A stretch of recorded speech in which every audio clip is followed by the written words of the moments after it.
What's up, everybody? Welcome back to Mohawk Motors. My name is Jason.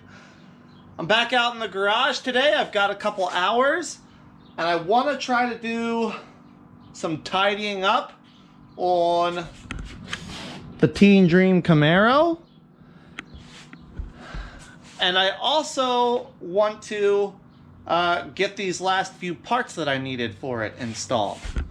I've got my two stainless steel 3-inch clamps for the exhaust, so I can attach my my race car exhaust to the headers without welding.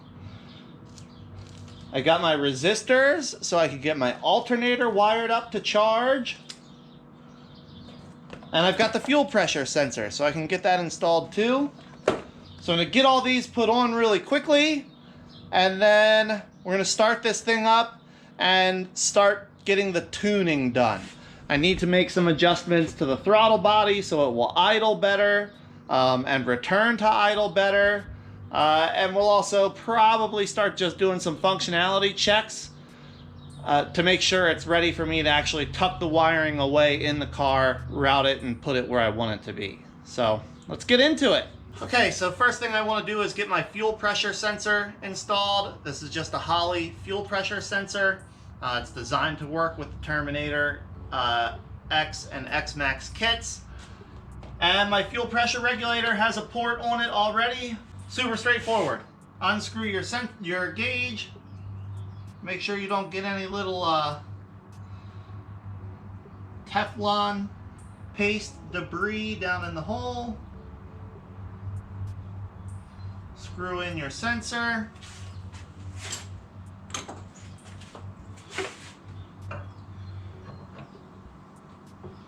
Snug it down. And then plug in your wire that doesn't reach. Yeah, not even close to reaching. So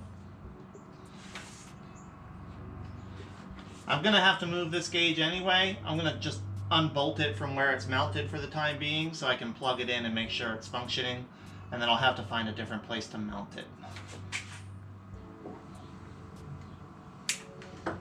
There we go. That'll work for now until I get everything finalized, figured out, make sure it's all working the way I want it to, and then I can figure out a better place to mount it permanently. Okay, so for exhaust, race car. So I don't need a whole exhaust. All I'm gonna do is run these 45s off the end of the headers, pointed outward at about a 45 degree, probably like a 15 degree angle to the ground. Use my little 3-inch stainless steel clamps here. Clamp them to the header, good to go. Easy to take apart if I ever need to or change my mind or want to do something different. But also firm and well enough attached that I'm not worried about them ever coming off unless I want them to come off.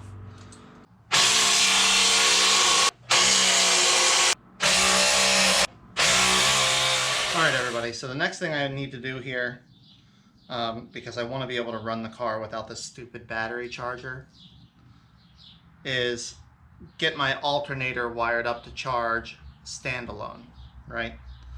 So I have a standard 4-pin alternator connector, right? One side has the little lock tab, the other side does not. Now, there's spaces for 4 wires in these. You only need 1 wire. The first space stays empty. The second space here with the gray wire. The gray wire is for your problem light, your trouble light. It doesn't actually do anything except indicate a problem. I'm not going to run a trouble light, so I don't need that gray wire at all. The red wire is the field control wire. That's basically the wire that tells the alternator, the internal regulator, charge, don't charge, charge hard, charge gently, whatever it needs. So this is the wire that we need to keep in the plug. Now what we're gonna do is add a 470 ohm half-watt resistor in line in this wire. I'm just gonna solder it on the end here, solder some more wire to the other end, and then put some heat shrink tubing over it. The other end needs to be connected to switched power. So something that has battery voltage when the ignition is turned on. 5 minutes later. All right, team, I've got my alternator wired up to charge now. I've got my exhaust on with the clamps. I've got my fuel pressure sensor installed. The last thing I want to do, and this is actually part of the tuning process on this, is adjust my throttle just a tiny bit. Now, this is a factory throttle, and there's a tiny little Allen screw that actually controls, you know, how far the throttle plate closes. Now, part of why this thing was having trouble idling is because the engine, or the PCM rather, is having to command too much out of the idle air control valve. And basically what that tells you is there's not enough air coming past the throttle blade for the engine to idle, even with the idle air control valve as open as the computer wants to make it. So I'm going to tighten this screw. I'm just going to go a quarter turn at a time to crack the throttle blade open just a tiny bit more. And what I'm shooting for and what I want to see is between 2 and 10% activity on the idle air control valve. And I'll show you that on the little screen on the readout once I get it started. So I'm just gonna get my Allen wrench in here.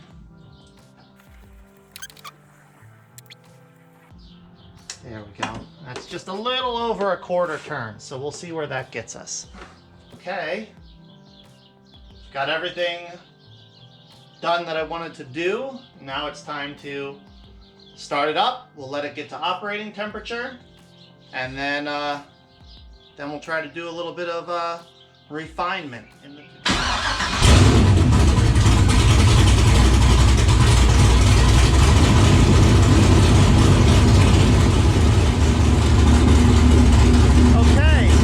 started right up. You can see the alternator is charging now. I've got 14.5 volts. Now the IAC position is high because it's in warm-up. It's not learning yet. The coolant temperature is still only at 100 degrees, so we're going to let it warm up a little bit and then I'll bring you back. Alright, so now we're up to temperature. It's learning, but we see our IAC position is still way up at 70%. We want to try to get that between 2 and 10%. So I'm going to turn the engine off, tighten the throttle blade screw a little bit more, and then reset the throttle position. And then we'll start it back up and see where we are. Guess and check is kind of the only way to do this.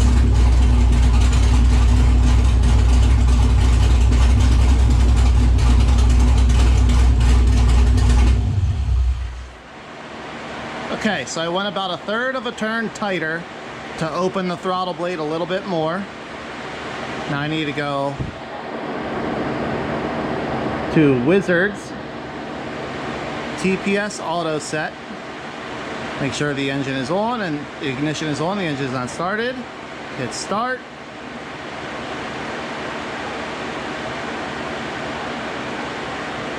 And then slowly press the pedal to the floor, slowly release it twice.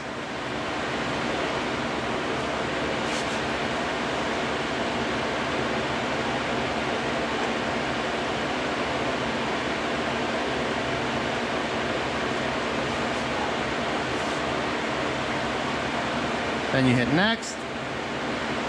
Auto set was successful. Now we can start it up and see if we're any better. Yeah, we're still above 70%. I'm gonna give it probably like 3/4 of a turn this time.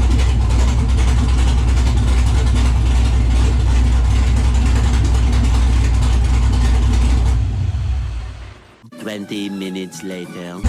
All right, I've got it. I think as good as I'm gonna get it.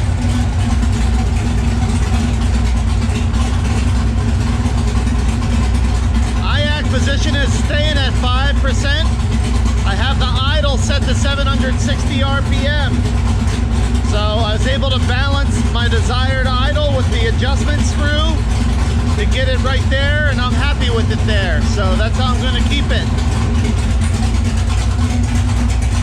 Fire's right up on the key now. And as you can tell, idles pretty well. We're getting somewhere now. I'm getting excited. I can't wait to get this thing to the racetrack now. All right, well, that takes care of my function test. Everything is doing what it's supposed to be doing. The engine is running good. It's idling. It's returning to an idle the way I would like it to.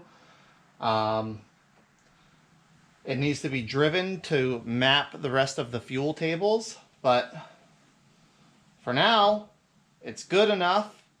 Everything is working like I said, so now I can go through and tidy everything up. I got the spaghetti monster over here that I need to get taken care of.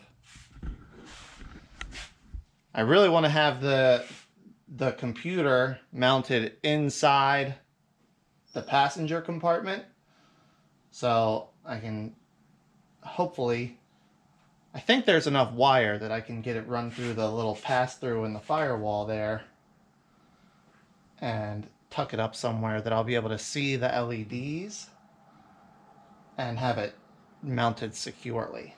Okay, it's the next afternoon. I've got everything all tidied up.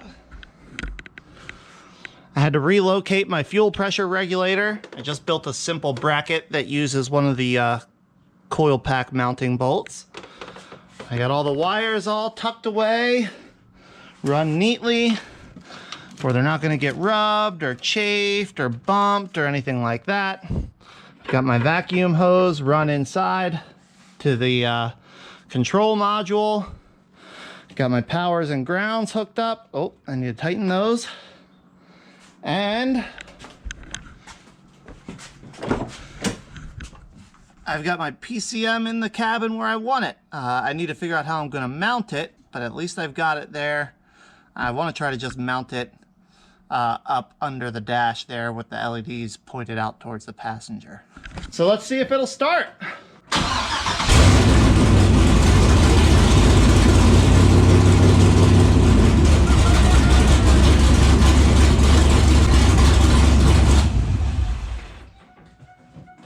It works!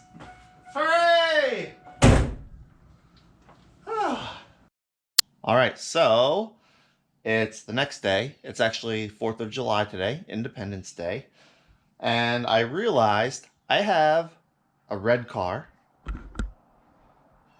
a white car, and a blue ass blazer. Which is just too perfect for me to pass up a good opportunity. So I want to get the Camaro out of the garage today, right? I have one more part I want to put on it while it's here in the garage, and that is radiator. This thing just sitting here idling while I was working on it, it's getting up to 190, 200 degrees. I don't want it that hot. Especially if I'm going to run this thing hard down the drag strip and then bring it back to the staging lanes for another pass. I don't want the thing overheating just in that little bit of runtime. So I got a V8 radiator for it, which has a thicker core. I'll show you once I get the V6 radiator out. And I'm going to put that in. I'm also going to drain the antifreeze and water out of it and put straight water into it. So if I ever have any leaks, it's not a problem at the drag strip, or at least not as big a problem. So get this radiator out, put the new radiator in, fill it with water, and then get that carcass out of the way and get this baby out of the garage. It's gonna be the first time it's seen sunlight since whenever I started on this thing, December, somewhere in there. I have to look back and see. Let's get to work, let's do it.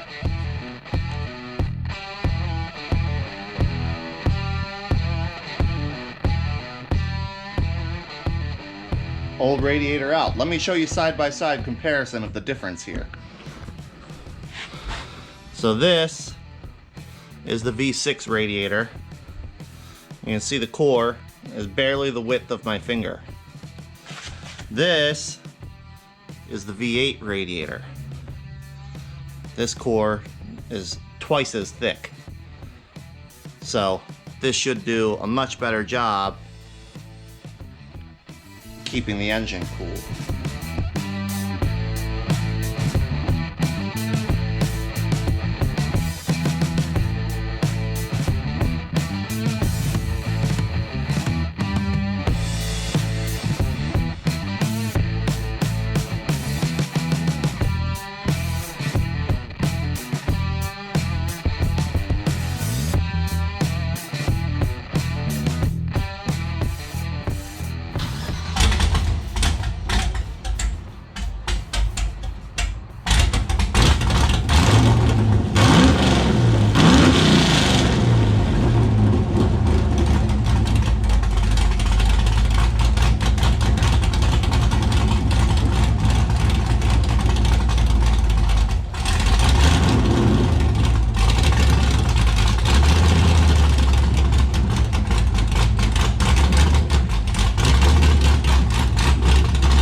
Everybody, it's finally out of the garage.